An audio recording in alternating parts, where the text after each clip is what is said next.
This is a Rogue Media Network podcast. Coming up on The Payoff, Megan Wilcox is about to join us from Boston, Massachusetts. She's a Buffalo native from the Northeast like me, and, well, she had problems with alcohol, just like me. It was very easy to relate to her, and it was even more relatable, her ability to articulate her issues with alcohol and the issues she struggled with specifically as a woman, and how she's been able to become empowered in sobriety and help other women through her website and Instagram, Sobah Sistahs. You kind of would spell it like you say it in Boston, Sobah Sistahs.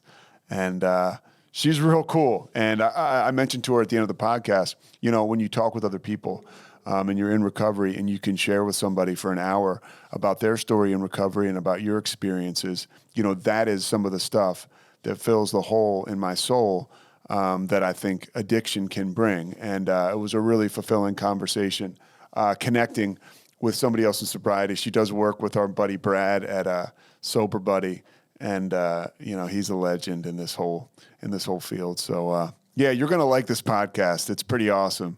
Megan Wilcox is awesome, and she is coming up next. But first, Kevin Souza.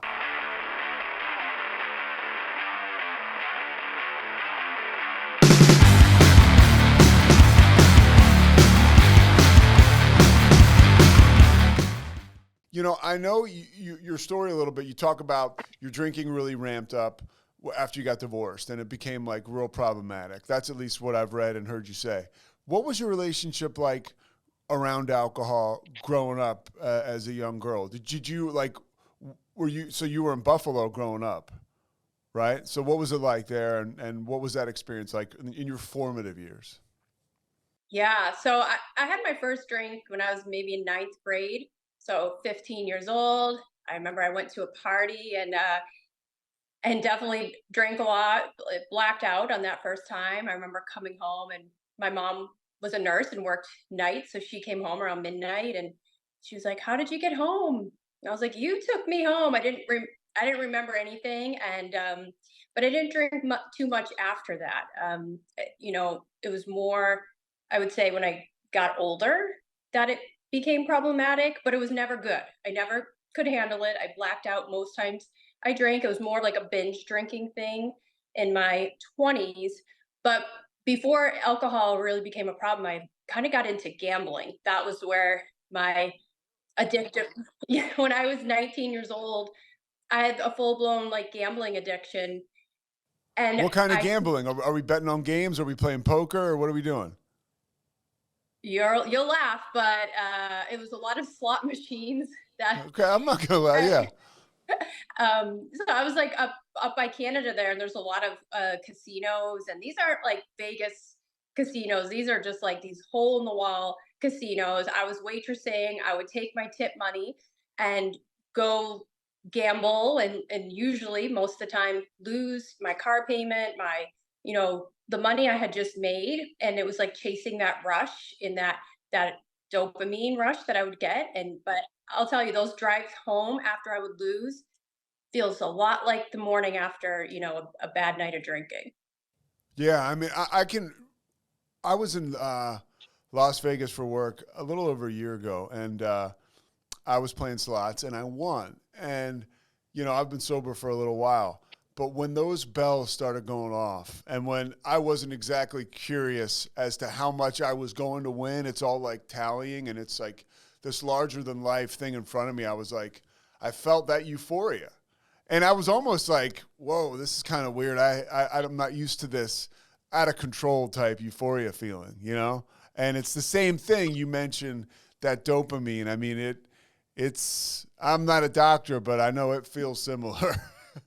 Yeah, absolutely. And it really took me moving at the time I was living in Buffalo. Was I moved to Boston to get away from it. So I didn't really deal with, y- maybe at the time I didn't even realize, like, okay, I'm definitely addicted to gambling, and this could be really dangerous. I just moved to Boston, and that kind of stopped it because there wasn't, you know, any casinos or anything like that at the time around here. And so that sort of just put the kibosh on that. And then I just moved on to other things, either shopping to fill this black hole I felt like I had inside me, or bad relationships, and then eventually alcohol.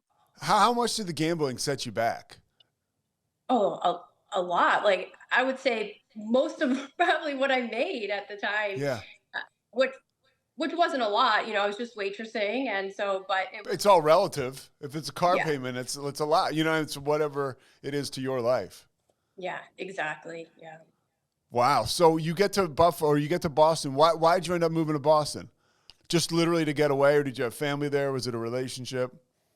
My mom had come here when I was just graduating high school. She had moved as she was a travel nurse, and so she was like, "Why don't you come out here to get a change of scenery and all of that?" And so I did. I packed up everything in my Chevy Cavalier. I came out here to live with my mom, who was here, and she ended up moving like not that long after, and then I stayed and had kids, and then I just been here ever since. And you're a nurse, right? Radiology tech in the ER, yeah. Okay. Yeah. So you're around same kind of profession like mom was a little bit, right?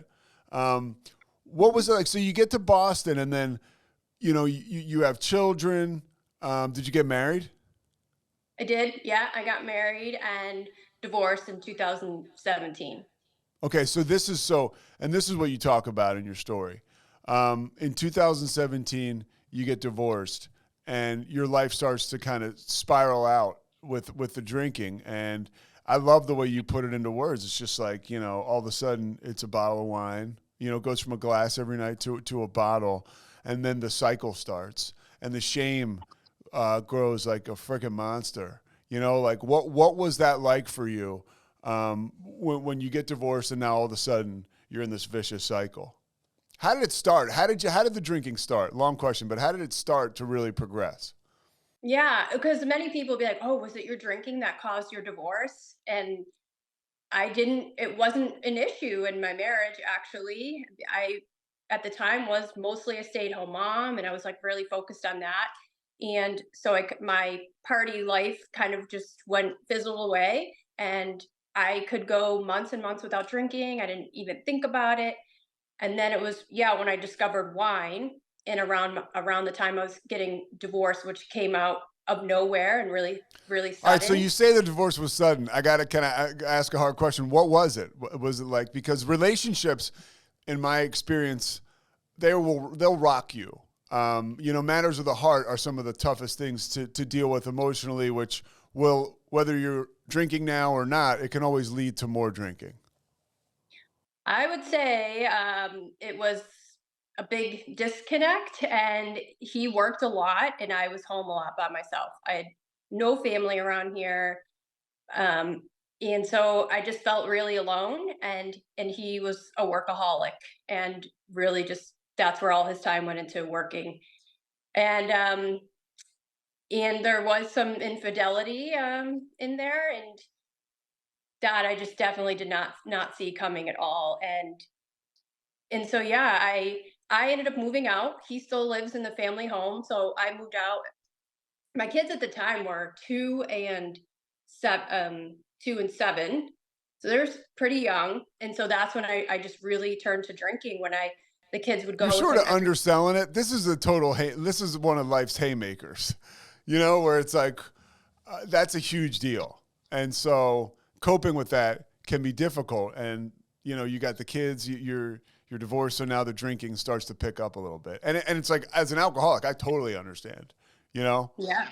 Yeah, and it just, I mean, it happened like that, but then it also snuck up on me, the drinking, and but it filled that void. I felt so horrible about getting divorced. My parents divorced when I was 14, and I was devastated. I begged them to get back together for years.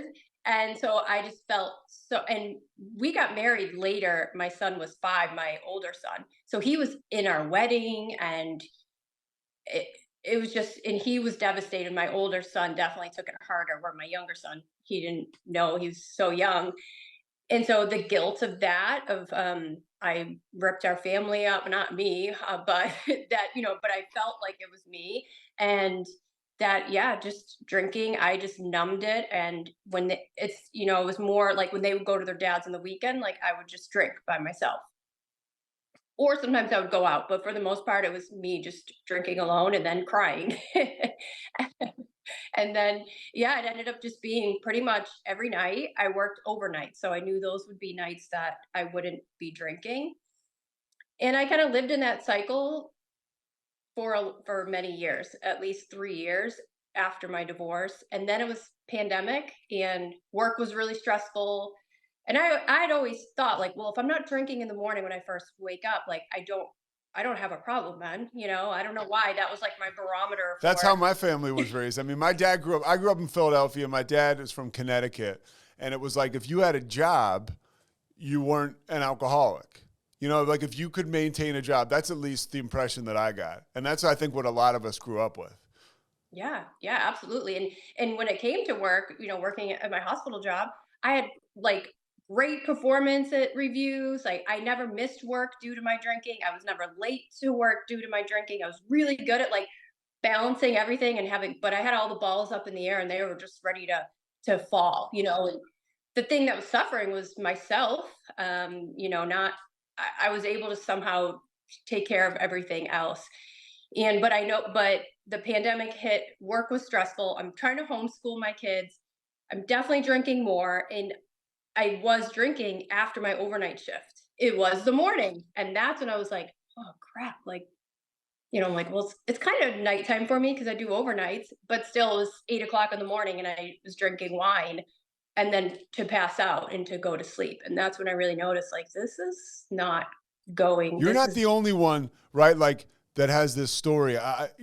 There's probably people listening to this, and there's people that I've had on this podcast that, the pandemic just accelerated it. It's not to say that they don't have they're not alcoholic or the alcohol use disorder doesn't live inside them, but it really made it pronounced. That isolation, that time, that also for me, I mean, I was sober by the time it hit, and I stayed sober. But there was like a snow day type of feel to it, right? Like, oh, like fuck it, yeah.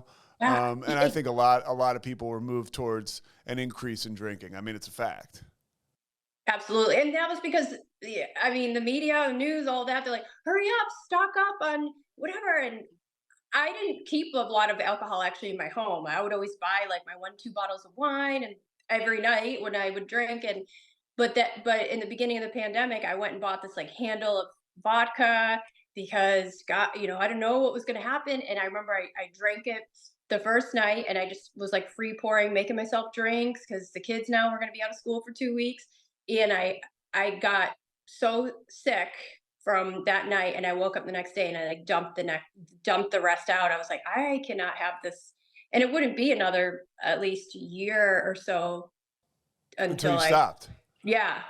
Yeah. And it's funny. That's like, and it sounds like to me, like because this is what happened to me when I was drinking and using, like you start to go through doors that you don't come back through, like the handle of vodka. It's like, whoa, like that was like, that's scary. And then you talk about, and I know you do a lot of work with women now in recovery, and, we're going to get into your coaching and Sober Sisters and all that. But, you try to put like parameters, right? Or limits on your drinking to no avail. Like what was that like? And share some of like the disappointment that comes with that, that follows you around. Yeah. I feel like that disappointment, that shame is worse than the hangover sometimes, but I would put, it would be like water in between drinks, or I'm only gonna drink this like a half a bottle of this wine, which definitely never happened, or only on like 2 nights. I mean, I had all the tricks and I couldn't keep true to any of my promises to myself. And so it really just, by the end, I did not like myself. I had zero self-worth. I couldn't look in the mirror. My mental health had just completely plummeted, just feeling depressed, hopeless, and at one point suicidal. Like I had texted my little brother and I was like, I could see how people could feel that this world, wouldn't make a difference if they were here or not. And that was really where my mental state was around the time that I finally, hit my rock bottom. Yeah, I mean, it's like you're going through this divorce, or the divorce has happened, and you never. This is again like my own experiences in life. You never deal with those feelings. You're just drinking on top of them, and so you're not making any progress, right? And so you're getting worse and you're getting worse, and the alcohol kind of stop. It sounds like it's kind of stops working. So what happens? By the way, what's your Instagram again? I don't have it. My What is your Instagram is, yeah, it's Sobah Sistahs. Yeah, and we'll share that in the profile. But if you go to Megan's Instagram, you see the pictures of, more than 3 years ago now on Christmas, and then 3 years ago, or present day, where you're $1,000,000. You light up, right, like in front of the camera, and it was this person who was, you could tell, was just hollow. I was the same place before I stopped drinking. What was that like? Like, how did you get to the jumping off point, or the fact where you were like, okay, I'm done with this? Yeah, there was a couple things, and as I mentioned earlier, was like it was Christmas night that was my rock bottom moment. But I had a couple. There was another Christmas, actually, the year I got divorced, where we went out as a family, even though we were getting divorced. We came home because we were still living together, but I decided to go back out and drink, and went out drinking all night on Because fuck Christmas it, I would Eve. have done the same. I mean, yeah, yeah, Yeah, like, okay, I just had to go pretend like everything's all yeah, good, like Christmas yeah. Eve. And so we came home, I was like, I'd already had some drinks, and I decided to go out, and I went out and drank until I basically passed out that night. And I passed out, and I woke up like, when you wake up, that adrenaline rush at like 3, 4 a.m. when the sedative effects of alcohol wear off. And I was like, where am I? What happened? I'm looking at my phone. My husband's at the time, was texting me like, "Where are you? I'm ready to call the police. What's going on?" Because it wasn't really like me to just not come home. I'm like, "I'm on my way." So I made it home, but I didn't get to put the presents under the tree. My kids were like 2 and 7 at the time, and I was so hungover that I just couldn't even enjoy Christmas. And so but that was years before my rock bottom moment, which was Christmas. And my kids were with their dad, and I drank by myself, passed out.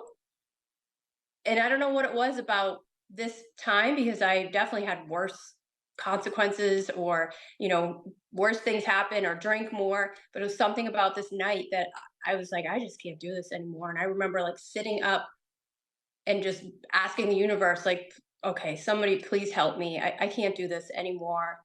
And that's just when everything changed, and I started going to like Zoom virtual support groups the next day. Wow. So how did you find the support groups? Is it 12-step stuff, or is it different stuff? I mean, Yeah, no, actually, no, I never went to a 12-step program, and I don't know what it was either. Like, why didn't I looked up AA meetings in my area.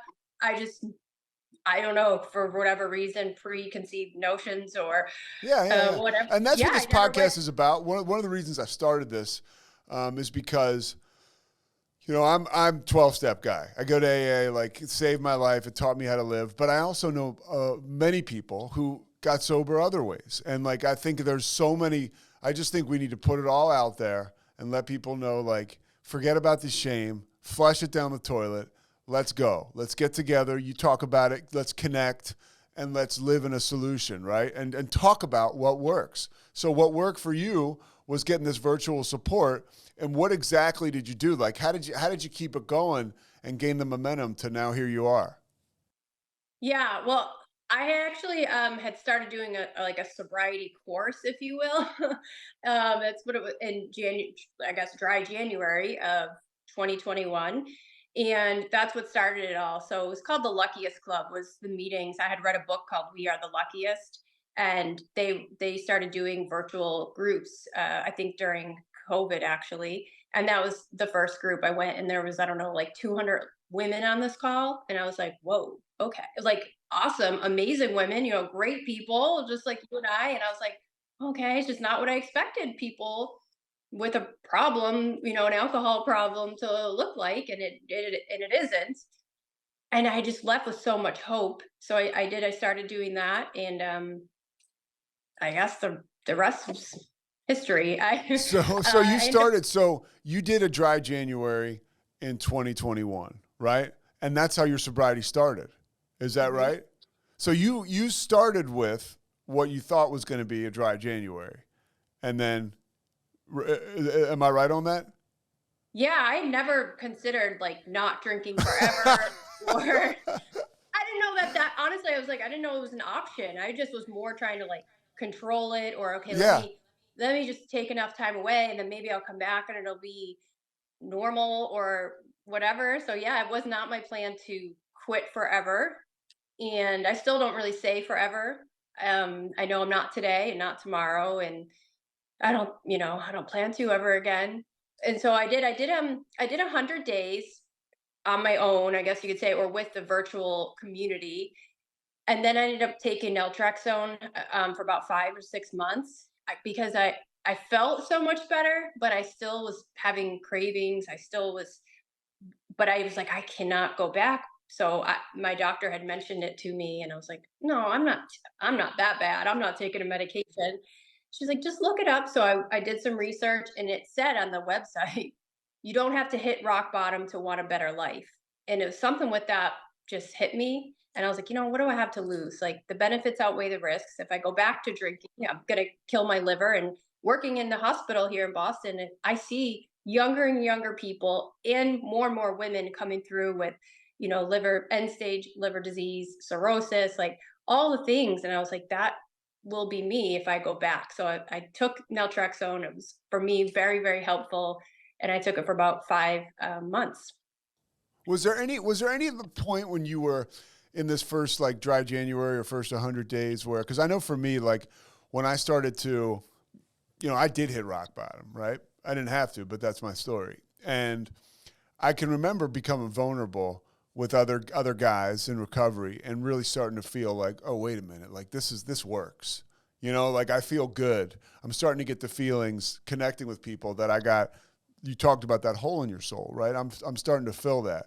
What was it for you that started to fill that hole where you were like, because I love when you say, I can't go back, like, because we almost don't trust ourselves at some point. We get terrified, like I don't want to go back to that life, but I know how my brain works, right? So what were the moments for you? Anything specific happen where you were like, okay, this feels good. I can do this. I would say when I was about 6 months sober, I started my Instagram account. And I had thought I was like the pioneer of sober Instagram. I didn't realize there were so many accounts already at the time, but I started it and not just for fun or accountability. And that changed everything personally for me was having that as a creative outlet. I realized I did have creativity all these years. I just doubted myself because of years of drinking and waking up hating myself every day. And so I would say definitely just starting my Instagram and seeing I can help people that way. I've always been someone who likes to help and empath and yeah, working in healthcare. It's just in my DNA to be that way. And so I found this passion of I started hosting my own groups. I didn't know what I was doing, but I'm like, whatever. I started hosting free support groups, which I did for over a year, multiple times a week Where you would on my own. encourage women to get on Yep. and talk about, because let's face it, I mean, and this is the I've been around, sober women, and sober women that come into recovery. It can be different. You walk into a room of recovery. Sometimes you're outnumbered, and there's a different kind of, because of the way society is, and I can't speak to it, but maybe you can, like the shame, right? We talk like there's an emphasis because we can have this archaic way of thinking about men and women, on the shame that women carry. Yeah. Yeah. And especially I feel like the extra shame too as a mom, that I'm drinking and that I'm going to bed next to my kids or, smelling like alcohol and I'm this horrible mother. So like that added element as well. And so I wanted to just I was seeing I can make a difference. I just was helping people through like my DMs, helping them and then they would say, "Hey, I'm 30 days today. Thank you." And I was like, "What are you wow, this is crazy." So I mean, so I would say my Instagram definitely gave me that like just motivation to stay sober, to keep doing the right thing, because I was helping people to change their life as well. And so I was like, I can't go back. And just doing those meetings, it definitely kept me sober for that whole first, year and a half. Well, and it's the service component, right? Like you're helping other people. You're out of yourself. You're out of your head. And you talked about connecting. Now, a lot of what you do now, you do one-on-one sober coaching, right? You have groups. You're taking fucking groups of people to Bali. I mean, that's pretty impressive. What you're doing is pretty impressive. I mean, you have clearly a model that is effective and is working and is helping people. I got a couple questions I wrote down, so excuse me for going to this. All right. So we talked about client or people who stop drinking.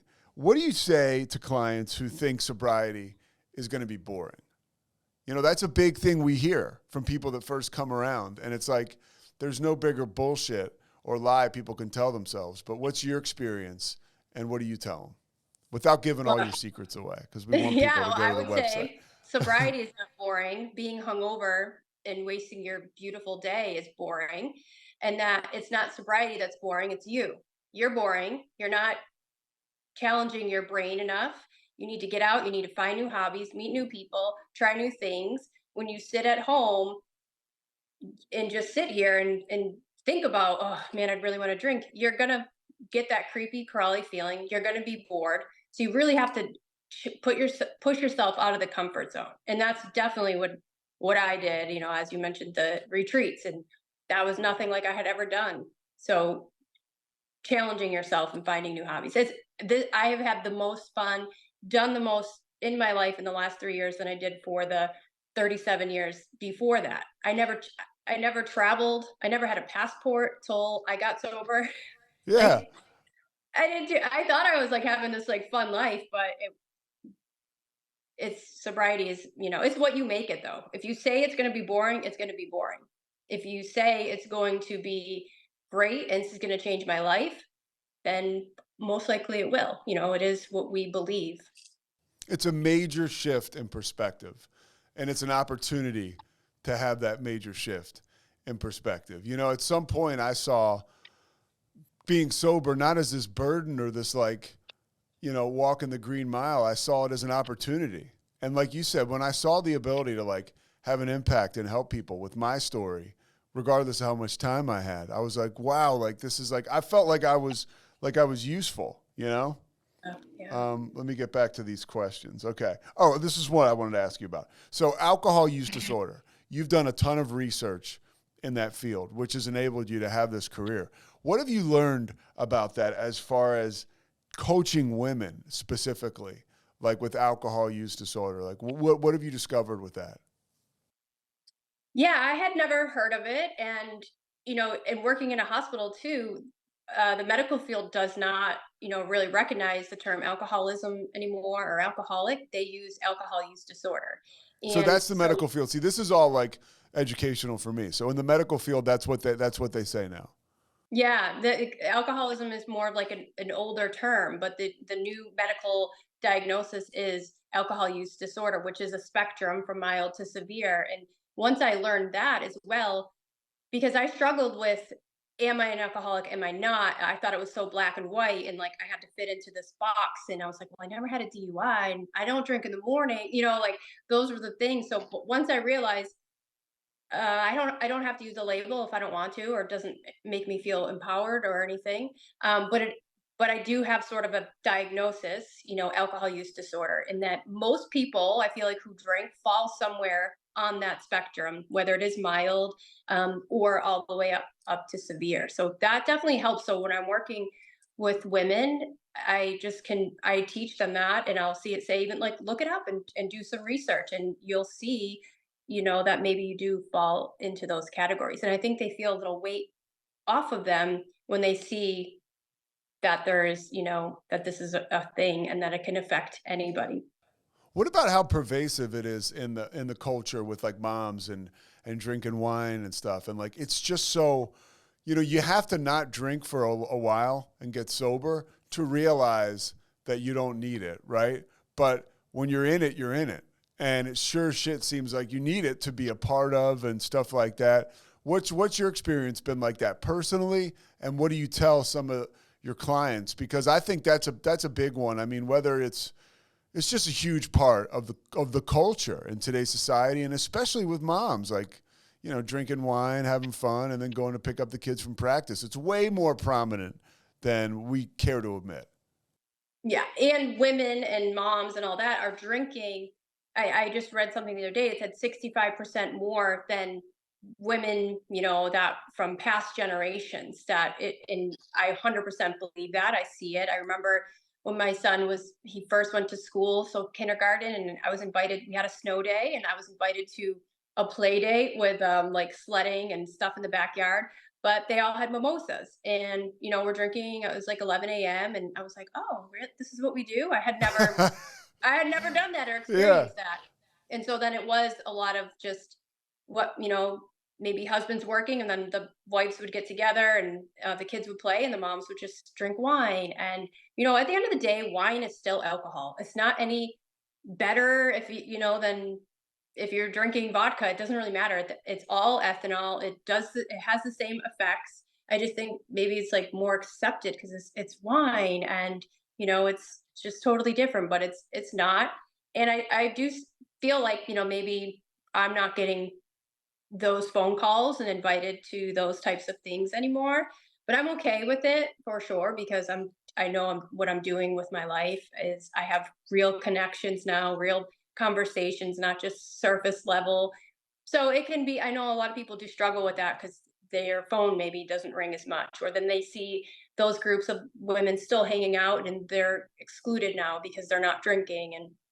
And that's why you need that group to be able to talk about these types of things and to get reassured that you're making the right decision, because a lot of times people they'll want to go back to drinking because that's really they feel uncomfortable. Well, it's amazing how those feelings of insecurity, which are bullshit, right? Like, oh, I mean, they're real because you're having them, but in a sense where I speak from personal experience, you just feel like you're disconnected. I'm not a part of this group I used to be a part of, and you can do enough talking to yourself that you make sense of drinking again, so you can be a part of that group. Where if you give it time and you talk and you work with people like you, or you kind of, like you said, get out of your comfort zone and do stuff, you start to realize that if you want back in that circle, that's there for you, and you don't even have to drink, but it's just not as appealing. I mean, that is like the beautiful moment when, there's guys that I still connect with and hang with. They drink and they get drunk, and but I'm not there when they get like loaded. You know what I mean? Like, we still hang out when they're having some drinks, but they're like my core, really close group of friends. Like, I'm not just hanging out with randos who are getting hammered. It just doesn't happen anymore, And it's like, but it's one of those things, like, Megan, I never knew like that I never would have written that script, right? Like, I was going to stop drinking and my life was going to just take flight and become so enjoyable and there will be some success. I thought that I'm going to be sitting in church basements for the rest of my life, or just hanging out, right? Like drinking coffee at a diner. It's not the case. You do that. Well, for me, I do that when I need to, but yeah. I mean, it's pretty amazing. Yeah, it's opened up so many doors for me personally. It's that I'm like, I could never go back to drinking because I would lose all this that I've built and worked hard for. And it's just not for what? To have a temporarily feel, numb for a little bit. It's not worth it at all. And just everything I've been able to experience and the relationships I've been able to improve in my life, it's insane. It's definitely not what I had thought it would. I thought I just wasn't going to be hungover anymore and wasn't going to have like my crazy mood swings. And it's so much more than that. It's way more than you bargained for. What do you feel like? And this is going to go up today at the latest tomorrow, right? It's January. So today's January 3rd. Tomorrow's January 4th. Dry January. People are like in the midst of it. And more than ever. I mean, I got sober in 2011, but it was like late 2011. So I was sober in January 2012. I swear to God, nobody was talking about dry January. I mean, like, really, maybe some people were, but now they are. And I view it as, it's kind of like sometimes you're like, man, like, whatever, everybody's talking about it. But at the same time, it's positive because it can plant a seed. like, what have you experienced and what do you tell your clients who are like, hey, I want to do a dry January. Like, can you help me through that? Like, what do you say is in it for them to do that? Yeah, I'm so passionate about dry January because I think it is such a great opportunity, and people feel, like they let their guard down. Okay, it's dry January. Everybody does dry January. It doesn't mean I have to have this like problem. So it almost gives people So you permission. think it's a great opportunity because it's becoming so inclusive?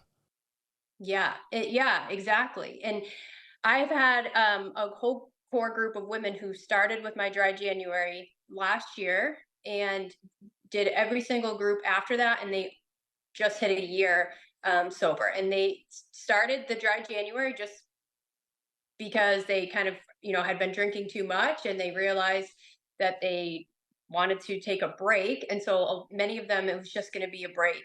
And now they've continued, they've gone through the summer, they've gone through vacations, into the holidays, and they are just thriving in life. It's absolutely incredible. So I started with the new group this week, and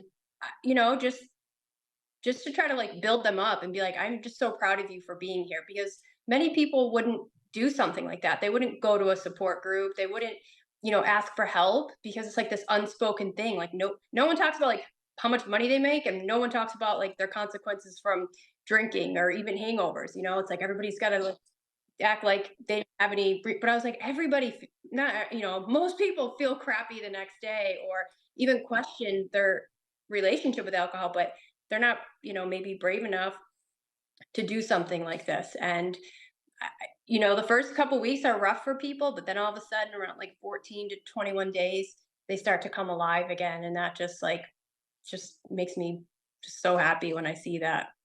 How do you help? So you were, I always love talking about like relationships and like a love life post drinking. Like, how did you navigate the dating world and all that stuff? Because for me, that was a huge crutch. Like, alcohol was a conduit to talking to girls, and because I would always be so freaking nervous. Like, what did you see there, and what did you experience when you got back like into dating and stuff? Yeah, well, it's funny. So shortly after I got divorced, I ended up like rekindling an old relationship. Somebody I used to bartend years ago, and he was one of my customers, and we both got divorced at the same time. So we sort of reconnected, and but our relationship at that time was a lot of drinking. It involved drinking basically every single time that we saw each other. And then it ramped up my drinking. I think because he drank a lot too. So then I was like just trying to keep up, even though he Yeah. was probably double my size. And so it was really sort of tumultuous, I guess, like at the beginning, because I would break up with him every other week, and then we'd be back to like we did that for years.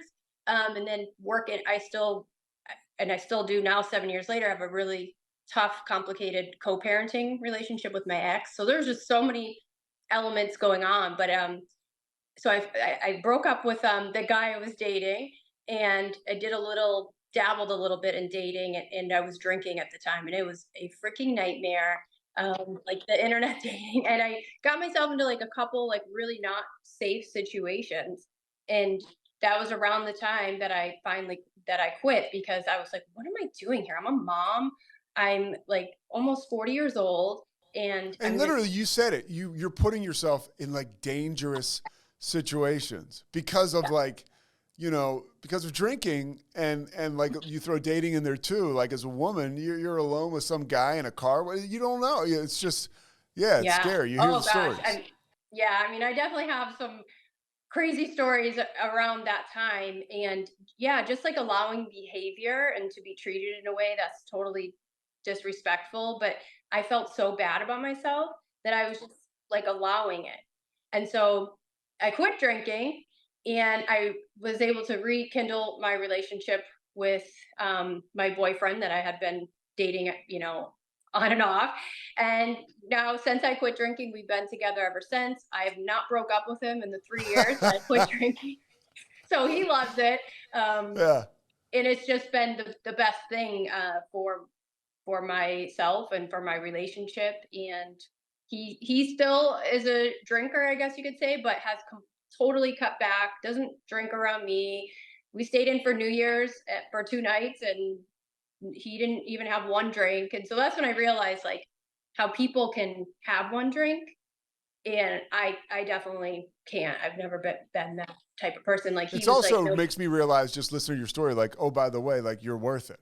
Whatever it is, you're worth it. You know what I mean? Whether it's being somebody that, you don't have to go out with all the time, or, like you're worth it. Like you've got, like for me, when I got sober, and I still, as much as I kind of like stay connected, I continue to have this mindset, but like, I don't have to like compromise my beliefs and my my principles. Sometimes I will, cause I'll screw up, but I don't have to live like that anymore, Yeah, yeah, exactly. And that's what I feel like I've also been able to just remove some relationships, like friendships from my life that maybe weren't healthy for me or positive. And so that's really been great. Like the people who are in my life, I want them there and they want to be there, and it's both sides. And no one causes me stress. I have a small circle. I've always been more about quality over quantity. I was never one with like a million friends, but it is just really nice to have good quality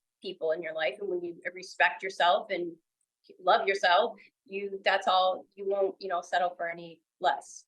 All right, so you're from Buffalo. For me, that's the land of like Marv Levy and like, great Bills football. Levy, an incredible coach. And now you're in New England or Boston. So you got Bill Parcells, Bill Belichick. And I noticed you do have coaching skills. Just from the moment I asked you what you tell people that say it's boring, you say you're boring. So it's clear that like, I respond to coaching like that. Like it's clear you are very direct with your clients. What are some of the services you provide, and some of those where you take a right down Main Street to get them? Honestly, to me, that's super attractive in somebody who's going to lead me. I want no bullshit. If you take it easy on me, I'm probably going to take advantage. I want like, a direct line. So what are some of the methods you use to stay honest with your clients, because you want to help them? This is not about making somebody, going easy on somebody. You're trying to help somebody. At the same time, you do want to manage the fact that they're newly sober and looking for help. I would say at first, when someone comes to me and they're on day one, I know they already feel horrible about themselves. So I usually will try to build them up and encourage them at first, and come in with like that empathetic side and be like, there's nothing wrong with you. You're not broken. I try to just like build them up, pull them out of that, let them know they're worthy. And I love to do like meditations, and I do all that kind of stuff. And then once they're starting to feel a little bit better, then I'll start to hit them with, the facts and just a little bit more of the tough love. But I would say, mostly I try to come at them with more of a nurturing thing, and just make people start to care about themselves, make them believe in themselves, and like that anything is possible. And which I believe that. And I'm the perfect example, I feel like, of that. So Yeah. You're a living, yeah, breathing example in front of them. yeah. And I think they see that from just following me on social media, and they see that how I am on social media is exactly how I am in real life. I try to just be as authentic as I can, and real, and people appreciate that. And then they see some of them in me, and then they start to believe in themselves. You do a lot of work with Brad, Sober Buddy. I think he's one of my favorite guys. And, like I see you collaborating with other people in this recovery world, and it really like warms my heart. What has it done for you to be able to, you have all your followers on Instagram, you're teaming up with other people who have large followings. You're connecting with a lot of people. You're impacting a lot of people. This is a much different story than somebody who woke up, the day after Christmas 3 years ago and was like, I can't do this anymore. How does that make you feel? Yeah, it's sometimes, pinch myself like, is this real? This is just so crazy. But yeah, Brad is amazing. I feel like sometimes I'm like, you're the guy version of me. We're very similar in many ways, just like our personalities. Like we're just laid back and we're kind of, nothing really ruffles our feathers too much or anything. But he's been such a great mentor, even though I like laugh because I'm like, you're younger than me. So, but still, I'm like, he's been, but he has a lot more sober time and all of that. So he's been a great mentor. And the work that we've done with Sober Buddy, and now, I was hired first to do their social media. They were like, we need a social media manager. We love your account. And first he had asked me if I knew anybody looking for that position. I said, I'll do it. And he was like, don't you have a job? I'm like, yeah, but I always have a ton of jobs. So I started doing that, and I did that for a while. And now Brad and I started a community with Sober Buddy. There was none. It was just an app. Now we have meetings twice a day, and him and I both host meetings there, and we have a thriving community, and I'm the Sober Buddy community manager, I guess. So I run the Sober Buddy community plus Soba Sistahs community as well. That's killer. I didn't know all that. I mean, I knew you through Brad. I knew of you. That's amazing. Yeah, it's really cool. Again, like I said, when him and I started, there was no meetings. I'm like, we need community. That's the whole part of sobriety, is connection is the opposite of addiction. And so now I've been with them about a year and a half, and it's just been such an incredible learning opportunity as well, to be surrounded with such great people. I should have known it wasn't him working the social media. I definitely should have known that. It makes a lot more sense now. Anything else you want to share about, your community, about your coaching? Anything else, obviously I'll put all your stuff in the show links, but anything else you want to share? Yeah, no, definitely come check out Soba Sistahs, but there's so many incredible communities out there. We're so lucky these days to just have so many options to get sober. So try out different ones and see what you vibe with. They're all different, and they all bring their own little thing. So definitely check out a couple different communities. Sober Buddy is for men and women, and for drugs and alcohol. And Soba Sistahs is obviously just women. And just alcohol? Yes. Okay. So well, I want to ask you one more thing now that I think about it. What's the meditation scene like with you? Like, how are you doing? I need to get more consistent with that. But when people talk about meditation, I kind of perk up, because when I've done it in the past, it's worked. How have you been able to weave that into a recovery model and your own life personally? Yeah. So I wrote a little meditation maybe like 2 years ago. And so I read that a lot of times at the beginning of our meeting. So once everybody's in, I'll say, close your eyes. And I have this whole script, and it basically starts, we're a group of women who were sick of our own shit. We knew deep down that we deserve more in this life than we've been giving us. We now have hope because we have each other. Alcohol may have helped us at one point in our life when we knew nothing else. It was there for us in happy times, sad times, celebratory times. But now we're standing up for each other. And, so it's kind of things like that. But obviously I'll say, I'm happy I asked. Yeah. But yeah, so I love doing that. People usually will cry, and a lot of emotions going on. And so I'll wrap it around where just by the end, we'll say some affirmations. And because in the beginning, I couldn't do a meditation. I couldn't say like, I'm enough, or I love you. And I would either cry or just be like, no, I don't feel that way. And so it takes practice, meditation for sure. And so just keep doing it. Anyone who's open to it, just keep trying it. And eventually it really works. What's your morning routine? I wish it was better. Yeah. Okay. Good. It's good to know you're human. With 2 kids and a puppy, it is not what I usually wait till I get everybody off to school, and then I come home, and then I'll start my morning routine. But in early sobriety, definitely that first year, I would get up before everybody, and I would do some journaling, and I would do the guided meditation. On Insight Timer app is free, and they have guided meditations. You could even type in meditation for addiction, and they'll come up. You don't have to do anything. So I would do that. And I did a ton of walking in the first year as well. Now my morning routines are very chaotic and crazy. Well, I appreciate what you're doing, and I thank you so much for making the time. I know how busy you are, but I've been kind of circling you for a while. I wanted to get you on here and be able to share your story with the folks that listen to this. So I really can't thank you enough. This will probably be up later today, and I'll shoot you a link when it goes up. Well, awesome, Pete. Thank you for having me. Appreciate it. Yeah, Megan Wilcox, you're the best. Keep it going. I'm serious. Like, I really appreciate it. Like, I know, like, look, for me personally, like, there's times when I get done this podcast and I feel like I'm walking on air, and now it's one of those times. So I love talking recovery with people like you. Thank you very much. Oh, I love to hear that. That means a lot to me. Thank you.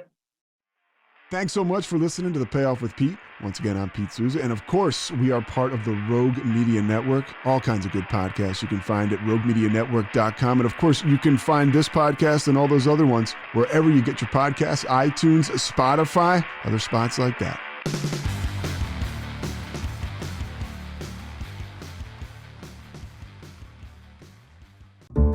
This has been a Rogue Media Network production.